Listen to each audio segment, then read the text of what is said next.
Assalamualaikum warahmatullahi wabarakatuh.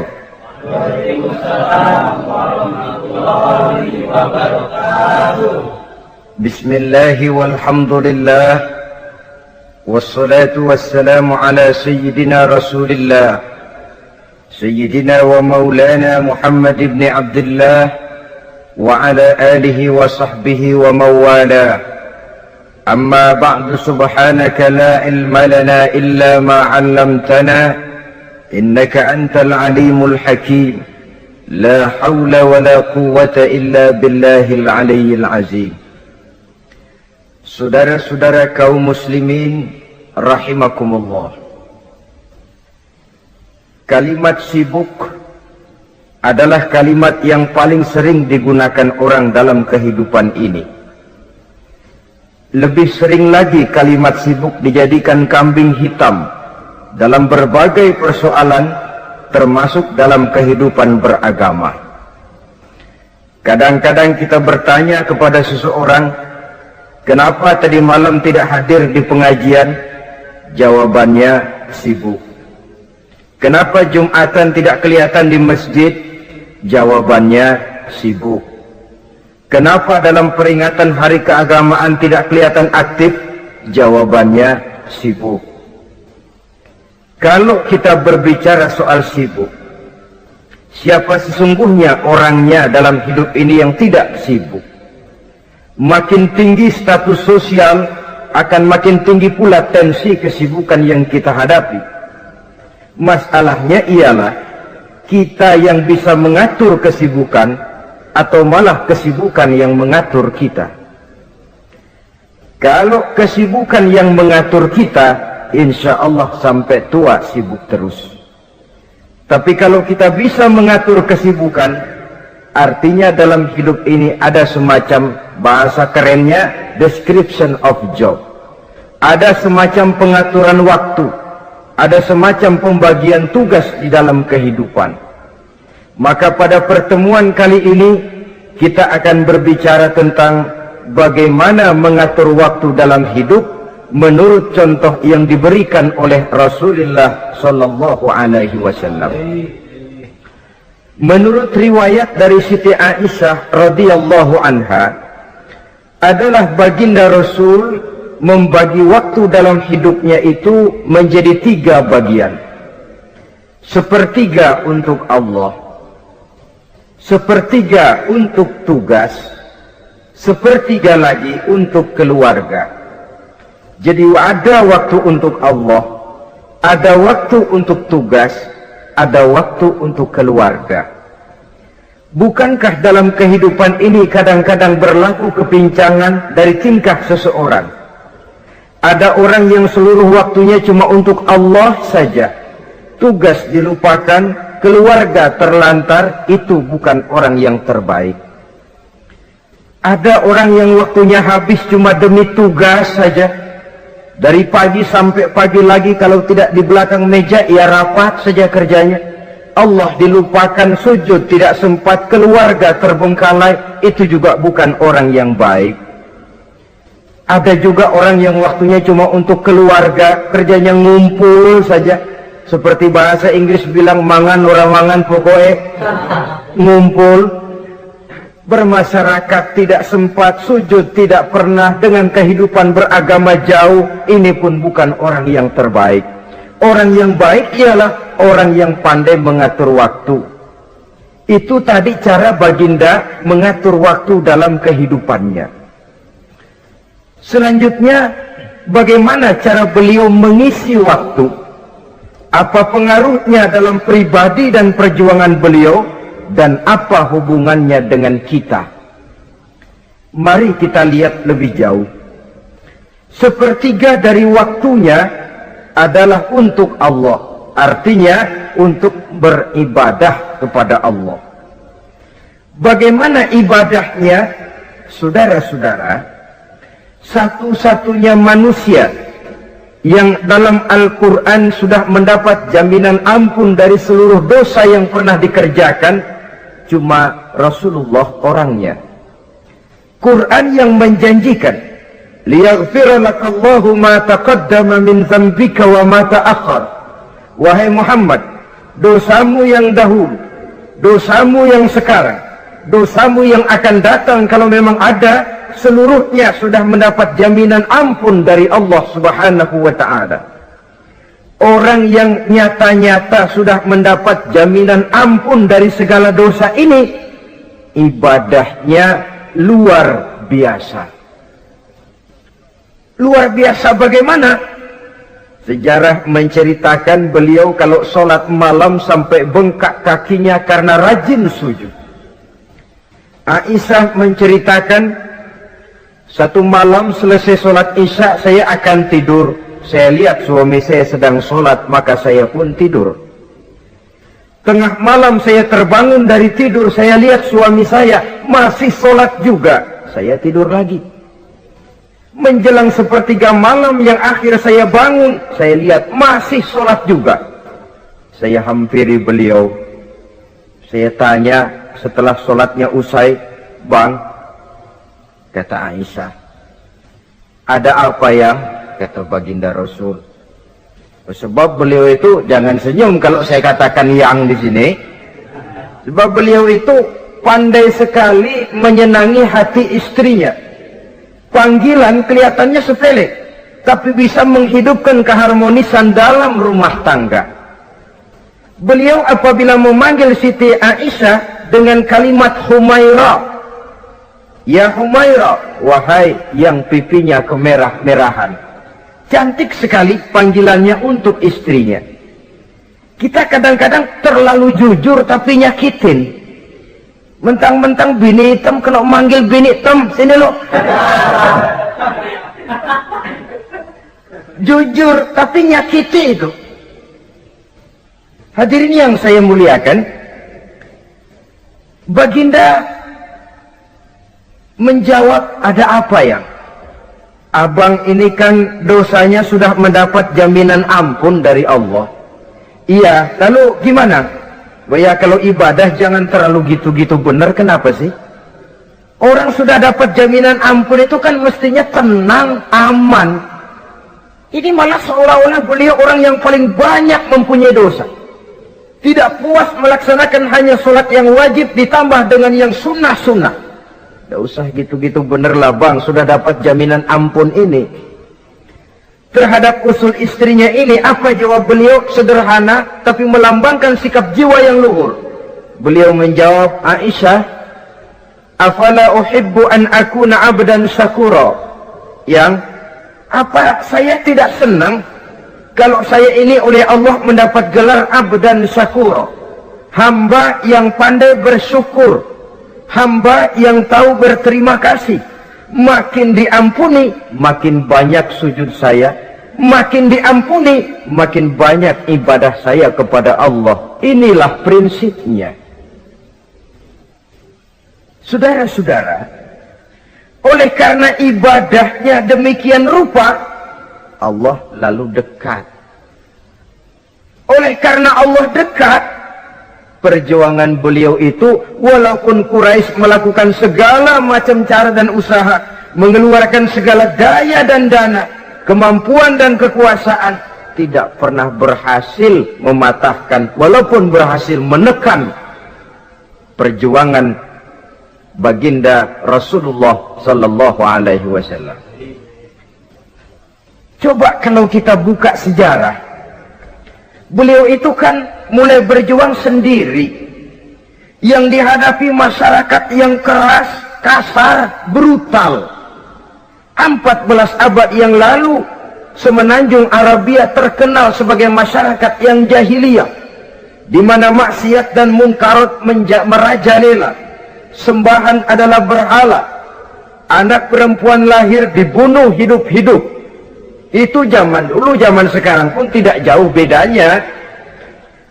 Malah kalau zaman dulu dikubur hidup-hidup, sekarang sebelum lahir sudah dibunuh. Yang namanya abortus itu. Kadang-kadang aneh, kita mengadakan operasi bersih, dilarang buang sampah sembarangan. Kalau sudah buang sampah saja tidak boleh sembarangan, tahu-tahu zaman sekarang ini bayi dibuang di tempat sampah. Bukan lagi kertas, bukan lagi kardus, bayi dibuang di comberan. Kan lebih sadis sebenarnya dari jahiliyah 14 abad yang lalu.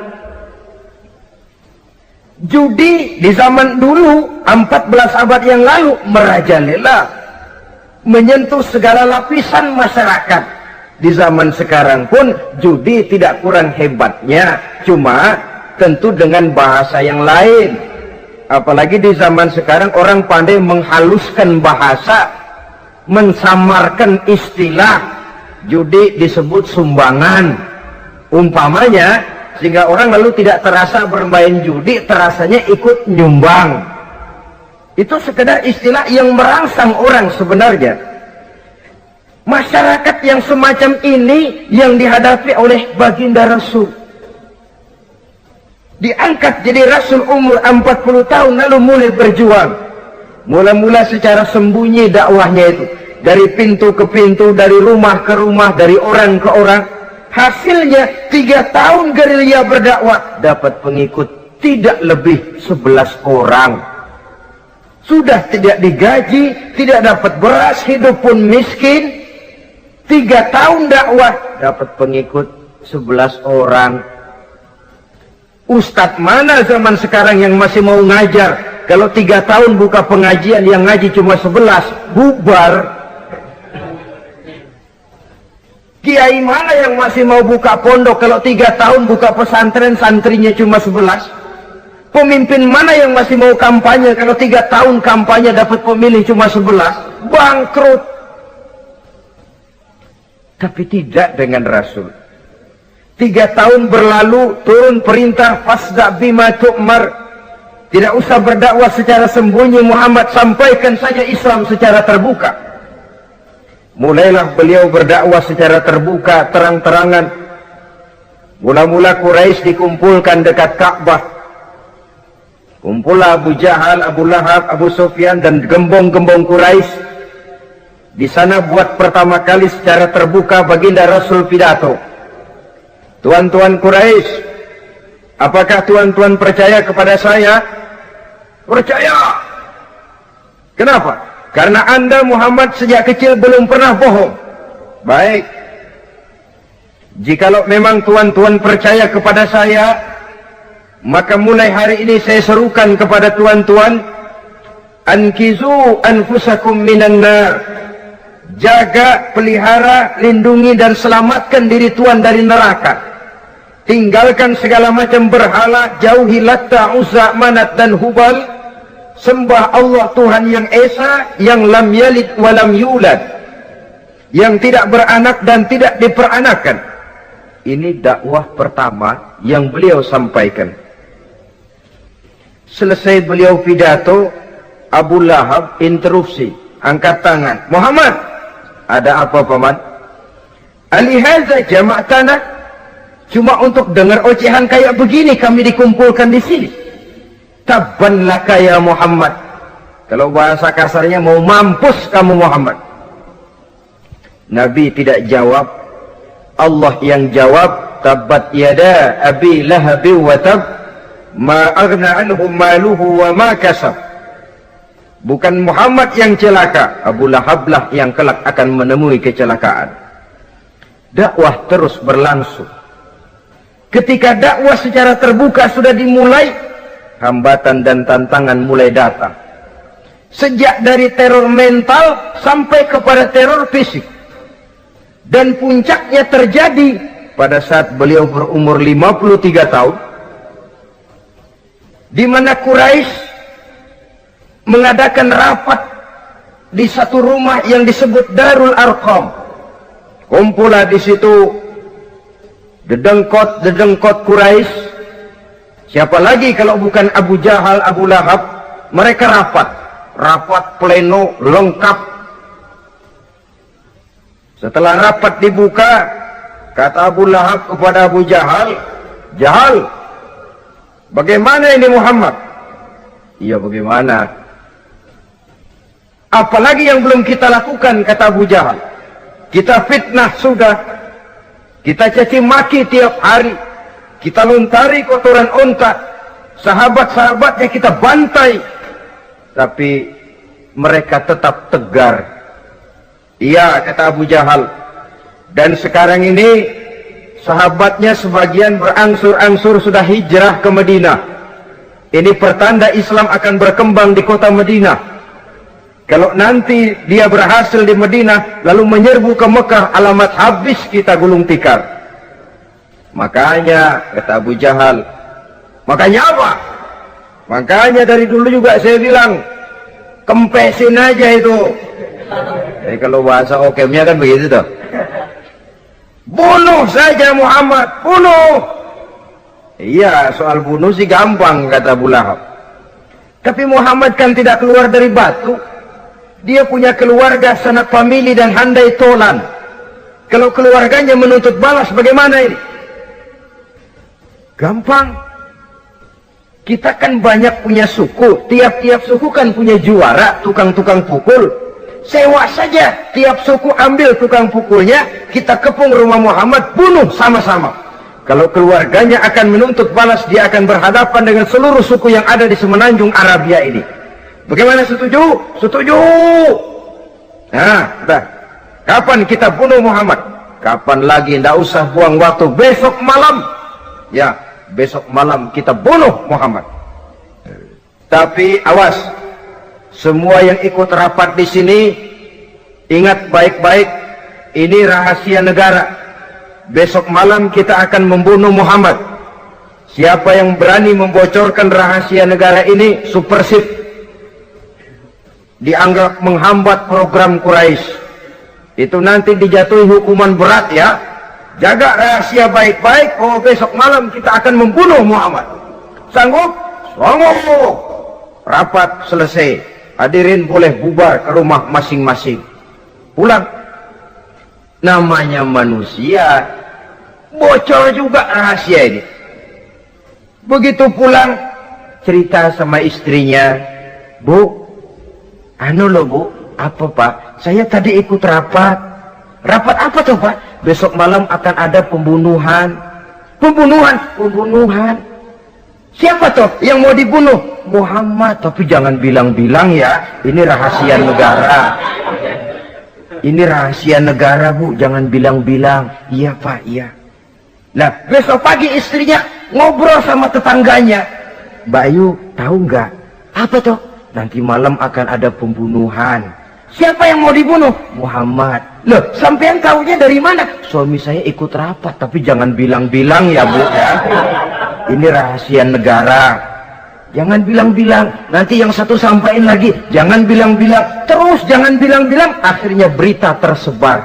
Sehingga pagi hari itu sebagian besar penduduk Mekah sudah tahu kalau nanti malam akan ada pembunuhan. Maka lepas zuhur, Mekah itu mulai tegang. Yang simpati, aduh kasihan Muhammad nanti malam akan dibunuh. Yang tidak senang, mampus biar dia rasain ntar malam. Saudara-saudara, begitu maghrib berbunyi sudah, udara mulai gelap. Penduduk Mekah sudah kunci pintu seperti ada jam malam. Sepi, sesepi-sepinya. Tutup pintu, kunci, bukan tidur, ngintip dari dalam. Lepas jam 8 malam, makin tegang. Masing-masing penduduk ngintip dari pintunya. Sudah berangkat belum orang yang mau bunuh Muhammad? Sudah berangkat belum? Kira-kira jam 9 ini, tukang-tukang pukul lewat mau ngepung rumah Muhammad untuk membunuh beliau. Begitu masuk Mekah, penduduk sudah kunci pintu, tapi mereka tahu kalau semua ngintip. Wah, makin hebat ini yang pemuka Quraisy ini, tukang-tukang pukul ini. Jalannya dibuat gagah-gagah, barisnya dibuat hebat-hebat. Itu injekan tanahnya dalam baris dibuat kencang-kencang, brok, brok, brok, brok, kayak serdadu baris. Lewat dekat rumah penduduk pakai batuk lagi. Yang dari dalam ngintip makin ciut. Wah, ini dia yang mau bunuh Muhammad itu. Sampai di rumah Nabi, dikepung rumah Nabi, di pagar betis. Malam itu di dalam rumah cuma Nabi, Abu Bakar, dan Ali bin Abi Thalib. Nabi tahu rumahnya dikepung. Lewat tengah malam beliau berkata, Abu Bakar, saya ya Rasul. Mari kita berangkat hijrah. Baik ya Rasul. Ali, saya ya Rasul. Kamu gantikan saya ya. Gantikan apa ya Rasul? Gantikan tidur di tempat tidur saya. Baik ya Rasul. Masya Allah. Sekali menggantikan mati. Tidur di tempat tidur Rasul pada malam rumahnya dikepung, resikonya kan mati. Menggantikan mati. Lah kalau menggantikan lurah lumayan. Menggantikan mati. Dan Ali tahu persis resikonya. Dan beliau waktu itu masih muda dan beliau tidak nawar. Baik ya Rasul, saya akan tidur di sini, berangkatlah Tuhan. Berangkat Rasul. Ketika keluar dari pintu belakang rumah dikepung rapat, terjadilah keajaiban yang Allah ceritakan. Wa ja'alna min baini aydihim sadda wa min khalfihim sadda fa aghshaynahum fahum la yubsirun.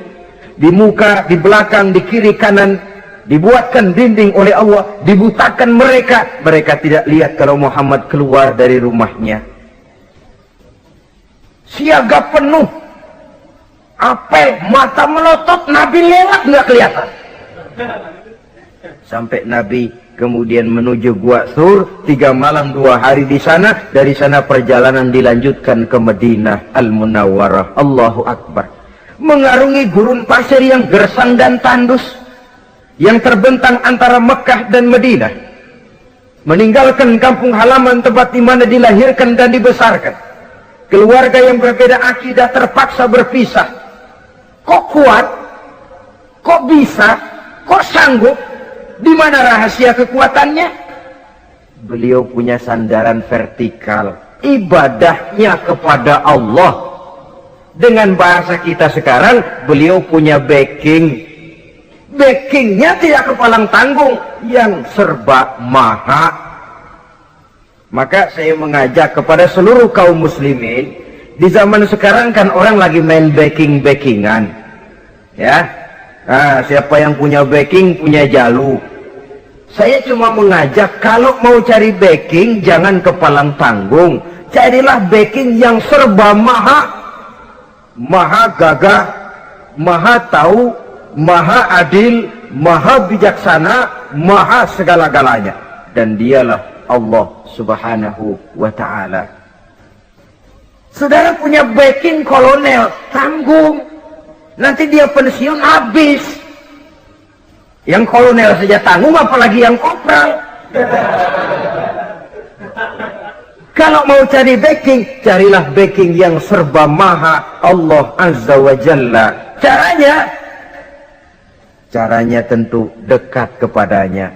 Untuk dekat kepadanya melalui jalur yang sudah diatur olehnya, melalui Rasulullah Sallallahu Alaihi Wasallam, yaitu sholat, ibadah. Makin tinggi nilai ibadah, makin dekat kita dengannya. Makin dekat dengannya, makin banyak fasilitas yang akan diberikan untuk kita. Saudara pegawai negeri ingin cepat naik golongan, itu caranya 2. Pertama, jam kantor disiplin.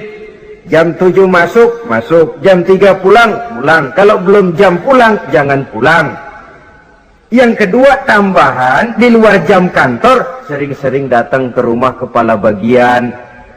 Apa malam minggu, apa hari minggu, apa bawa jeruk, apa pisang Ambon, kan begitu toh. Ini nanti kan kepala bagian kan nilai, karyawan saya yang satu ini jam kantornya disiplin, tambahan dia sering datang hari Minggu di luar jam kantor bawa jeruk lagi. Ini mestinya belum naik lah, gue naikin dulu ke atas. Naik, saudara-saudara. Yang saya maksud apa? Itu zuhur, asar, maghrib, isya, subuh, jam kerja resmi itu, jam kantor. Lah, ada kunjungan di luar jam kantor yang namanya tahajud. yang namanya hajat, yang namanya duha. Nanti kan Allah lihat, ini hambaku yang satu ini jam kantornya betul, zuhur, asar, maghrib, isya, subuhnya tepat. Tambahan di luar jam kantor, dia sering menghadap kepadaku. Nah, hambaku ini aku angkat tuh maqamam mahmuda ke satu tempat yang terpuji. Kalau Allah yang ngangkat, satu negara orang mau rendahkan kita, kita akan tetap tinggi. Kalau Allah mau rendahkan, satu negara mau angkat kita, kalau memang dasar mesti nyungsap ke bawah. Inilah perlunya sandaran vertikal, inilah perlunya kita mempunyai backing hanya kepada Allah. Pada waktunya orang akan sampai ke titik jenuh. Dalam kesunyian orang sering mempertanyakan eksistensi diri, mulai mempertanyakan hakikat keberadaannya. Di tengah kesibukan bisnisnya, di tengah kesibukan kerja dari rapat ke rapat, dari kantor ke kantor, dari tender ke tender, orang akan sampai kepada titik jenuh. Dikala itu dia memerlukan ketenangan, dikala itu dia memerlukan kedamaian, dikala itu dia mencari eksistensi diri. Sebenarnya hidup ini mau apa sih? Cuma sekedar menjalani hal-hal yang rutin saja, pergi pagi pulang sore, paras keringat banting tulang, atau ada tujuan yang lebih luhur daripada sekedar ini? Dikala itulah dia mulai mencari jalur untuk mendekatkan diri kepada Sang Pencipta. Dan tidak bisa ingin dekat dengan Allah, saudara, pakai aturan sendiri. Ingin dekat dengan gubernur harus ikut aturan yang ditetapkan oleh protokolnya gubernur. Ingin dekat dengan presiden, dia ikut jalur yang sudah disusun oleh protokolnya presiden. Ingin dekat dengan Allah, ya ikut jalur yang sudah diatur oleh Allah melalui Rasulnya. Apa itu? Ya diantaranya sholat, puasa, dan ketentuan-ketentuan ibadah yang lain. Tidak bisa dengan prinsip, yang penting kan hati baik, berjiwa bersih, akhlak luhur, gak usah sholat kalau hati baik sudah dekat dengan Allah. Oh, alangkah enaknya kalau begitu. Kalau dengan itu bisa dekat dengan Allah, rasanya Nabi Muhammad yang paling dulu berhenti sembahyang. Kenapa? Beliau orang yang hatinya paling baik. Beliau orang yang budinya paling luhur. Kalau budi luhur dan hati baik sudah menjamin untuk dekat dengan Allah, Nabi dulu berhenti sholat. Nyatanya tidak. Beliau orang yang berbudi luhur, berakhlak baik, entoh ibadahnya demikian rupa. Dan beliau adalah standar untuk kita jadikan contoh dalam mengamalkan ajaran-ajaran agama di kehidupan kita ini. Saudara, itu tadi sepertiga waktu beliau untuk ibadah, untuk Allah. Sepertiga yang kedua dari waktu beliau adalah untuk tugas. Dalam hal ini, sebagai seorang Rasul, menyampaikan risalah Islam berhadapan dengan umat. Yang jadi soal ialah, apa modal utama beliau di dalam melaksanakan tugas? Dan ini nanti sebagai cerminan buat kita. Modal utamanya pertama adalah keteladanan, dan yang kedua adalah akhlak. Sekarang ini kita hampir nyaris mengalami berbagai macam krisis. Yang paling santer kita dengar adalah krisis wibawa. Ada pak guru dicegat muridnya di jalanan, dipukulin karena nggak naik kelas katanya. Nampaknya guru nggak lagi berwibawa. Di satu pihak mungkin karena si guru tidak bisa digugu dan ditiru. Di lain pihak juga murid tidak lagi mengenal arti rasa hormat kepada pak guru. Nah, kenapa krisis wibawa timbul? Karena tidak ada keteladanan. Adapun Rasul, wibawa beliau timbul di tengah umat karena keteladanan ini. Apapun yang beliau ajarkan kepada umat, beliau adalah pelaksana pertama. Dengan kata lain, satunya kata dan perbuatan. Ini yang sangat diperlukan di zaman kita sekarang. Bukan cuma sekedar simposium, muktamar, kongres, rapat besar dengan keputusan bertumpuk-tumpuk kertas di atas meja, tetapi tidak pernah terrealisir dalam kehidupan. Yang kita perlukan adalah satunya kata dan perbuatan. Bahwa kalau itu yang diucapkan, itu yang diterapkan. Kalau itu yang diteorikan, itu yang dikerjakan. Keteladanan. Yang kedua, rahasia sukses beliau dalam melaksanakan tugas berhadapan dengan umat, akhlak.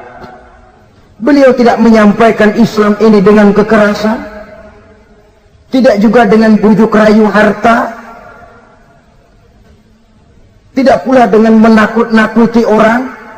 Belum pernah kita baca dalam sejarah beliau teriak-teriak, awas yang tidak masuk Islam dipecat jadi orang Arab. Tidak. Atau dengan bujuk rayu, ayo siapa masuk Islam super mie 2 bungkus. Tidak. Sebab kebenaran tidak bisa dipupuk dengan materi. Kebenaran adalah soal keyakinan, dan keyakinan adalah soal batin.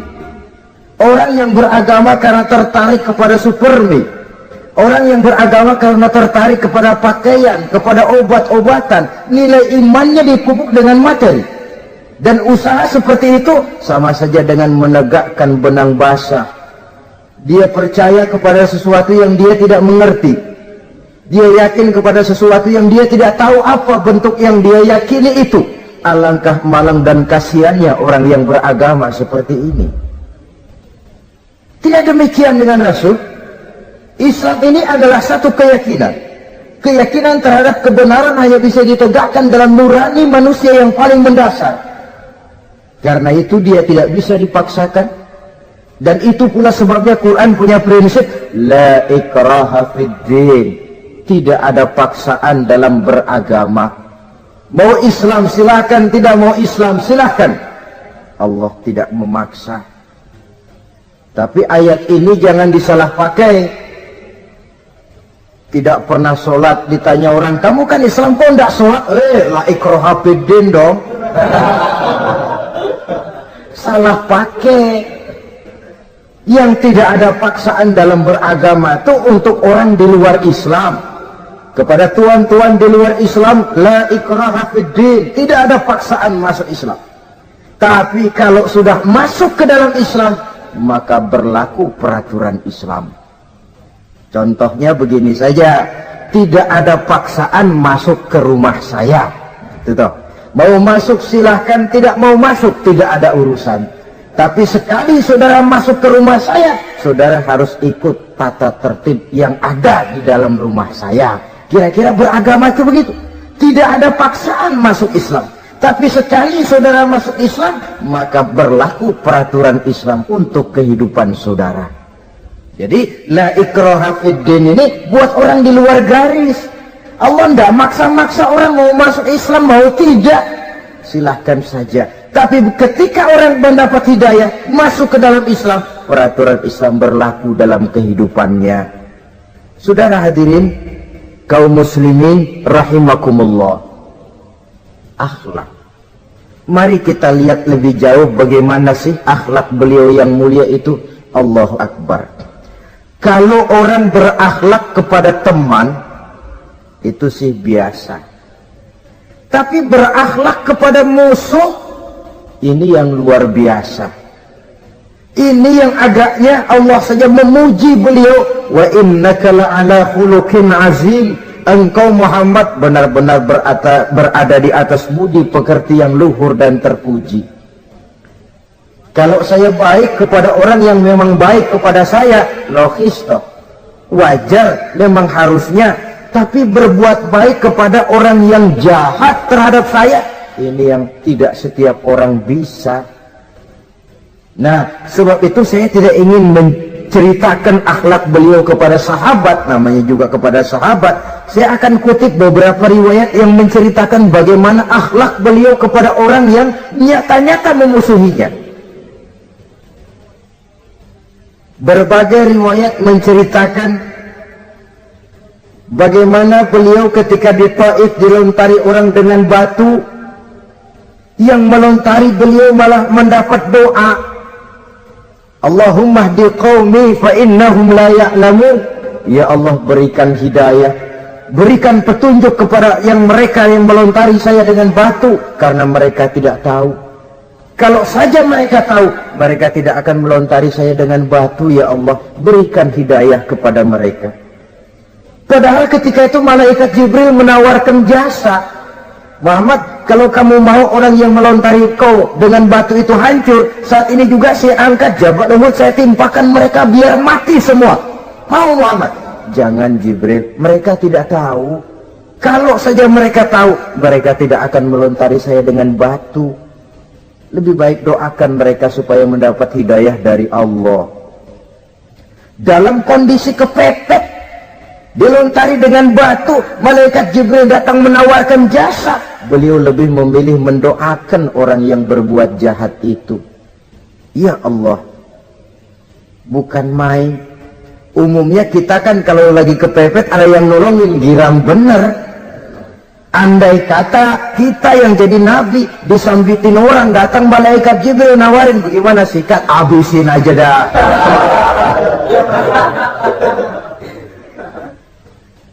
Ini akhlak kepada musuh. Ketika beliau selesai sholat zuhur, istirahat rebah-rebah, tidur-tiduran di bawah pohon kurma, datang orang kafir yang bernama Daksur yang sudah lama mengintip-ngintip, mencabut dan menghunus pedang. Muhammad, kalau ini saat saya tebas batang lehermu, siapa yang akan menolong engkau? Tidak ada.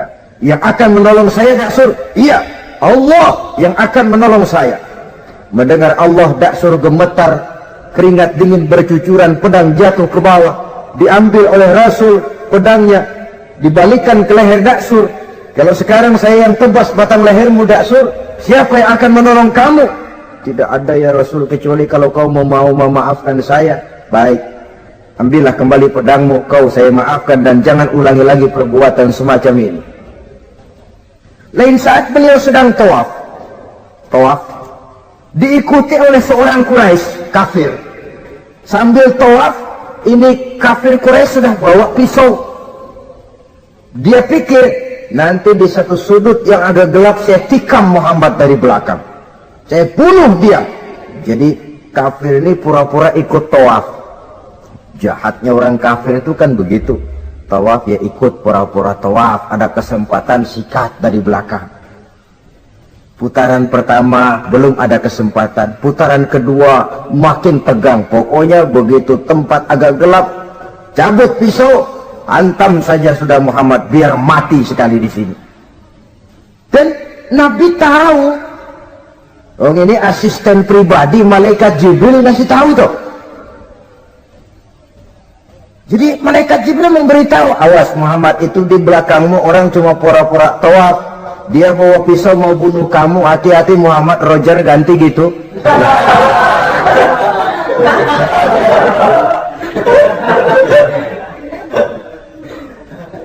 Tahu persis beliau. Sampai di satu sudut yang gelap, si kafir ini mencabut pisau. Nabi nengok ke belakang, menoleh Nabi.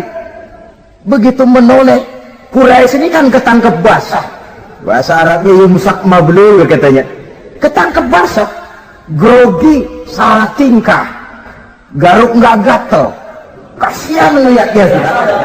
Ya namanya orang ketangkep basah itu, mau alasan apa? Nggak beralasan ya, harus merasa harus membela diri, gemeter nggak karu-karuan. Kata Nabi, Nabi senyum. Mau apa, Mas? Anu Rasul, ini anu apa? Anu. Sudah, saya kan tahu kamu mau bunuh saya toh. Sudah, saya sudah tahu kok. Oh, kamu jangan pura-pura. Kamu kan mau bunuh saya kan? Terus terang saja. Iya Rasul, iya. Sekarang gimana? Enggak berani Rasul. Minta maaf saja. Ya kalau sudah kamu minta maaf begitu, sudah kamu pulang sana, jangan diulangi lagi ya. Begitu mudah beliau memaafkan orang yang nyata-nyata mau menghabisi nyawanya, sepanjang itu belum terwujud, sepanjang itu belum terbentuk dalam artian real. Sangat mudah beliau memaafkan orang. Saudara hadirin kaum muslimin rahimakumullah, pemaaf, lapang dada, toleransi, menghargai pendapat para sahabatnya. Ini sederetan dari akhlak yang terpuji. Sehingga karena keluhuran akhlak inilah yang menyebabkan orang tertarik masuk ke dalam Islam. Beliau berprinsip apa? Basiru wala tunaffiru, yasiru wala tu'assiru. Gembirakan orang, jangan ditakut-takuti. Mudahkan persoalan orang, jangan dibikin sulit.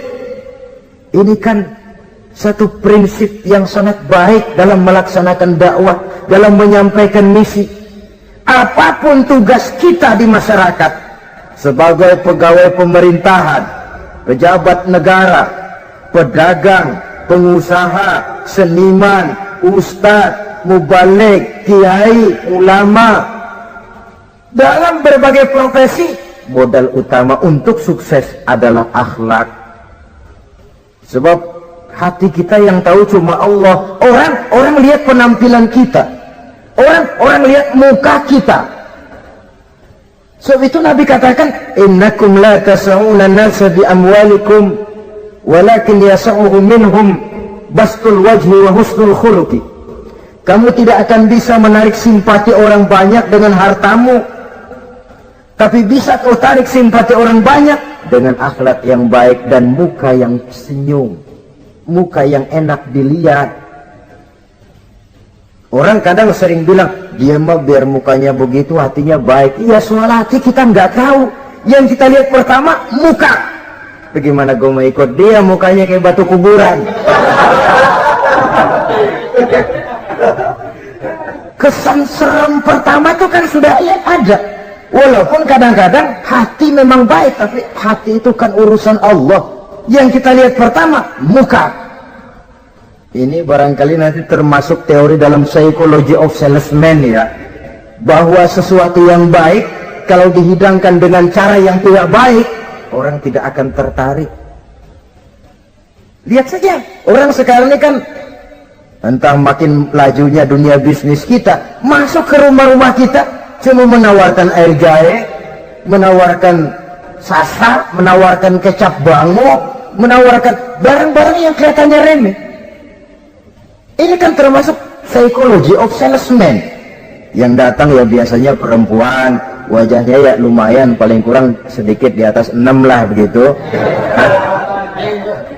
Lalu tutur katanya sopan, masuk ke rumah tidak sungkan, ada rasa familiar, rasa kekeluargaan, lalu datang. Taktik untuk menawarkan barang yang jadi merek dagangannya. Nah, Islam ini agama yang baik. Kalau disampaikan dengan cara yang tidak baik, sadis, memponis, orang akan lari dan jauh. Menyinggung, bukan menyentuh. Siapapun kalau tersinggung lari, tapi kalau tersentuh, dia akan mendekat. Apaan lo Islam bayang begitu? Mikir deh anak, sembayang diomelin, mendingan kagak sembayang sekalian ketahuan. Saudara hadirin yang saya muliakan, ini yang diberikan contoh oleh baginda Nabi. Apapun tugas kita, pedagang, utamakan akhlak, petani, utamakan akhlak, seniman, utamakan akhlak, mubaligh, utamakan akhlak, pejabat negara, utamakan akhlak, pelayan dan pengabdi masyarakat, utamakan akhlak. Saudara hadirin yang saya hormati, kaum muslimin yang berbahagia. Jadi untuk sukses di masyarakat, untuk sukses di tempat tugas, modal utama adalah akhlak. Dan ini yang dijadikan contoh dari Nabi kita Muhammad sallallahu alaihi wasallam. Sepertiga waktunya untuk tugas. Dalam menjalankan dan melaksanakan tugas sebagai seorang rasul, menyampaikan risalah Islam, berhadapan dengan umat, modal utamanya adalah akhlak. Demikian juga kita di masyarakat. Dan akhlak itu memang harus dibiasakan sejak kita kecil, sehingga dengan demikian nilai-nilai yang baik akan terus terbawa sampai di hari tua kita. Saudara-saudara, rasanya kehancuran satu bangsa dimanapun di dunia ini selalu dimulai dengan kehancuran akhlak daripada bangsa itu sendiri. Dan kehancuran akhlak itu bisa saja terjadi di tengah kemakmuran ekonomi, di tengah maju dan canggihnya teknologi. Kapan? Apabila pegangan orang kepada agama sudah lemah dan rapuh. Kita tengok di negara-negara di sebelah barat kita, kemajuan teknologi yang tidak diimbangi dengan kuatnya pegangan orang kepada agama telah melahirkan budaya-budaya yang merendahkan martabat manusia.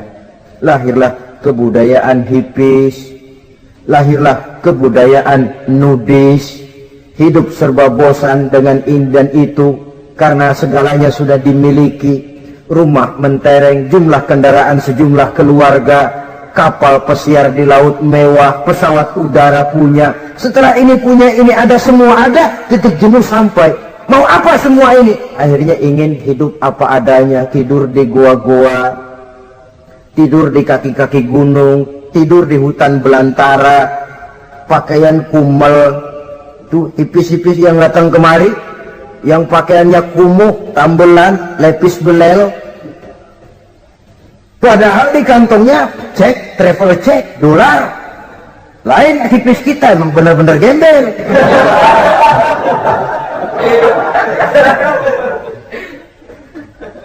Merasa jenuh, merasa bosan. Bahkan sebuah berita dari Jerman, orang terlalu kaya, pulau dibeli. Di pulau itu dia bikin satu klub yang bernama klub nudis.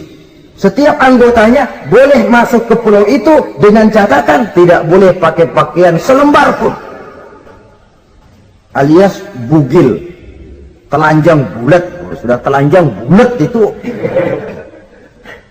Dan di sana berlakulah apa yang disebut serba boleh. Jadi kalau di sana ke sana saudara bawa istri masuk anggota, ya silahkan saja. Istilah tukar pakai, simpan pinjam, bisa-bisa saja, asal suka sama suka. Asal perbuatan yang dianggap tidak merugikan orang lain, suka sama suka, sudah tidak bisa dituntut oleh norma yang berlaku. Ya. Itulah sebabnya kita sering prihatin bahwa kemajuan sering membawa pergeseran nilai. Apabila kita tidak bisa menghindarkan diri dari proses pergeseran nilai, setidaknya kan kita bisa menjaga diri jangan sampai hanyut oleh nilai-nilai yang negatif. Akhlak, baik sebagai muslim, baik sebagai bangsa Indonesia yang berkepribadian luhur, itu merupakan cerminan kita. Saya prihatin, belum lama diselenggarakan kontes bibir terindah.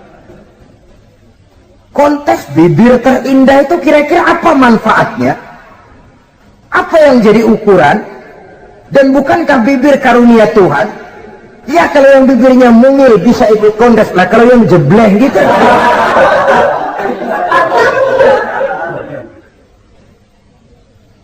Kontes bibir terindah masih hangat dibicarakan orang. Sudah muncul lagi kontes betis terindah. Nah kalau sudah bicara soal betis ini, kan yang terbayang oleh kita kira-kira ukurannya apa? Yang diukur itu apanya ya? Ya tentu betisnya itu. Nah paling celaka kalau betis-betis yang ikut itu nanti jadi milik panitia semua kan.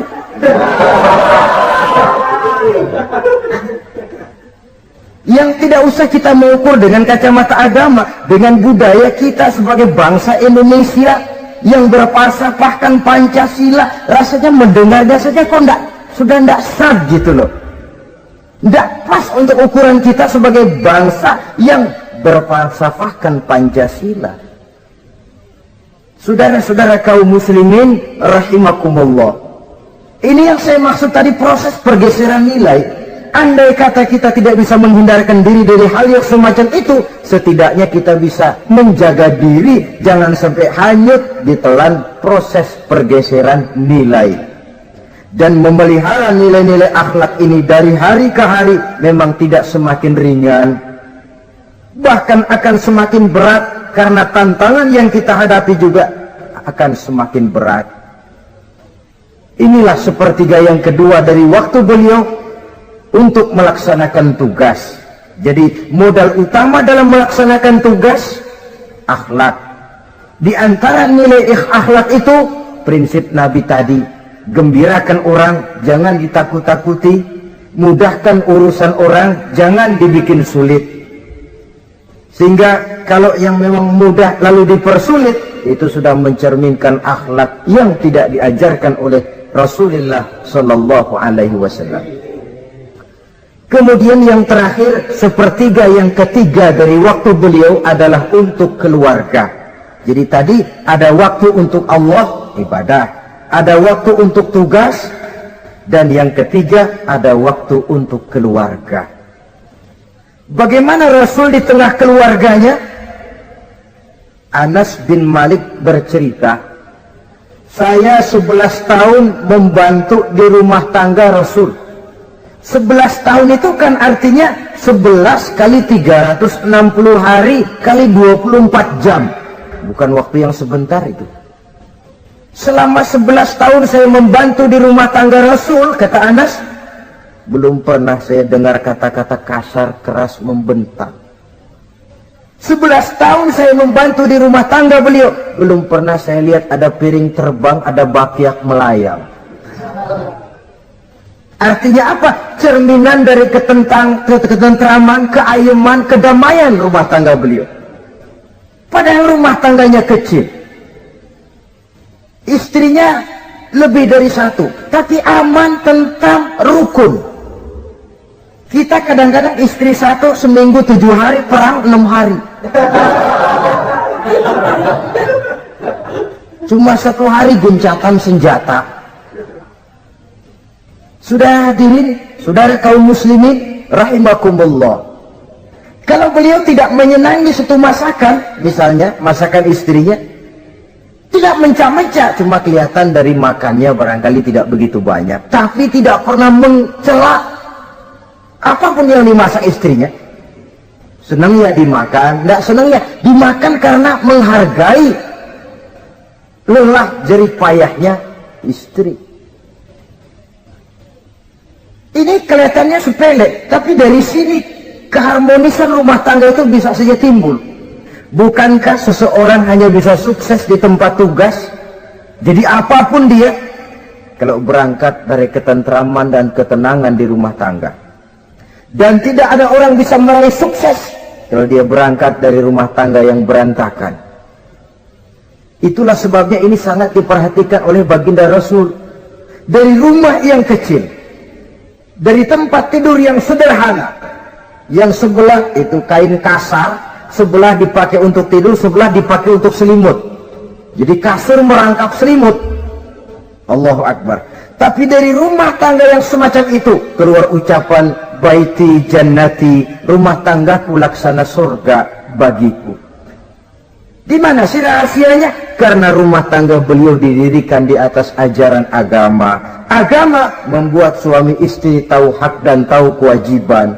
Kalau kewajiban dilaksanakan, hak diberikan, akan timbul saling pengertian. Apabila ada pengertian, akan timbul ketenangan, dan ketenangan adalah tangga utama untuk mencapai rumah tangga bahagia. Apalah artinya? Seperti banyak istilah orang, rumah bertingkat, uang banyak berlipat-lipat, kendaraan serba mengkilat, istri pun cantik memikah, kadang-kadang jumlahnya 4, tapi tiap hari kiamat. Tidak pernah ada ketenangan dan kedamaian di rumah itu. Saudara hadirin, lebih celaka lagi sudah rumah gubuk berantem melulu. Sudah kiamat itu, sudah kiamat. Jadi dengan adanya pelaksanaan kewajiban, pemberian hak, timbul pengertian. Pengertian membawa ketenangan. Suami keluar rumah, istri tenang di rumah. Suami meninggalkan istri pun hatinya tenang dan tentram, tidak was-was, tidak berpikiran nanti kalau si lembur ini istri ngompreng, tidak. Si istri pun lega melepas suami karena ada keterbukaan.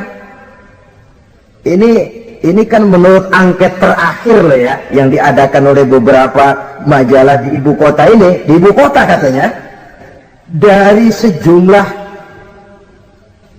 laki-laki yang disebarkan angket, ternyata jika ada 3 laki-laki, 2 nyeleweng. Jadi angka penyelewengan itu 2/3 dari jumlah laki-laki itu menyeleweng katanya. Ya mudah-mudahan yang kumpul di sini termasuk sepertiga yang nggak nyeleweng itulah. Dan tidak semua bentuk penyelewengan itu karena alasan ekonomi, bukan pula karena alasan ketidaksetiaan istri, tapi merupakan cerminan dari sikap hidup di mana orang jauh dari nilai-nilai agama, sehingga penyelewengan itu dianggap sesuatu yang manusiawi, biasa-biasa saja, bahkan kadang-kadang ikut membentuk status sosial, melahirkan kebanggaan. Innalillahi. Orang kalau sudah bangga nyeleweng bangga, itu kiamat sudah. Sama saja, bikin dosa ketawa, waduh, itu malaikat gemes bener. Udah bikin dosa cengengesan, cengar-cengir, udah ada rasa nyesel, udah ada rasa takut, udah ada rasa bersalah, biasa gitu. Saudara hadirin yang saya muliakan, ini kan cerminan dari rapuhnya pegangan orang kepada agama. Jadi untuk membina rumah tangga yang bahagia ini, sepertiga dari waktu untuk di tengah keluarga, menghidupkan nilai-nilai agama di rumah tangga kita. Oleh karenanya, pada bagian akhir dari pertemuan yang singkat ini, saudara-saudara, saya mengajak, marilah pandai-pandai membagi dan mengatur waktu. Ada waktu untuk Allah, ada waktu untuk tugas, ada waktu untuk keluarga. Syukur kalau ada keseimbangan. Tapi kalau tidak, istilah usul fikih itu tatimul aham minal muhim, mendahulukan yang terpenting dari yang penting. Kalau ada 3 persoalan semuanya penting, tentu di antara 3 ini kan ada yang lebih penting, dan itulah yang dikerjakan lebih dulu. Dan ini tidak berarti bahwa penjatahan waktunya harus sama. Untuk ibadah dalam sehari semalam sekian jam, untuk tugas sekian jam, untuk keluarga sekian jam. Tidak bisa kita targetkan begitu. Dan yang dimaksud di sini pun adanya pengaturan. Pengaturan tidak berarti bahwa harus sama waktunya, tidak. Kita melihat kepentingannya. Saudara hadirin, sama saja di zaman sekarang, kalau dengan pembangunan kita ingin menciptakan pemerataan di kalangan rakyat, itu tidak berarti bahwa rakyat Indonesia ini standar ekonominya harus sama semua seperti yang dicita-citakan komunis. Tidak bisa. Menciptakan pemerataan artinya kalau yang kaya bisa semakin kaya, kenapa yang miskin tidak bisa naik jadi sedikit kaya? Dan artinya menciptakan kesempatan kepada setiap penduduk Indonesia untuk merubah tahap dan taraf kehidupannya. Demikian juga adanya pengaturan waktu. Bukan berarti untuk Allah sekian jam, keluarga sekian jam, tugas sekian jam. Sebab jam-jam ini sulit kita jatahkan. Kadang-kadang tugas, kadang-kadang keluarga, kadang-kadang ibadah kita sedang gandrung. Yang penting ada keseimbangan dalam cara kita mengatur waktu itu. Nah, saudara-saudara, demikianlah pertemuan dan pembicaraan kita kali ini. Terima kasih atas segala perhatian. Mohon maaf atas segala kekurangan. Usikum wa nafsi bitaqwallah. Wassalamualaikum warahmatullahi wabarakatuh. Waalaikumsalam warahmatullahi wabarakatuh.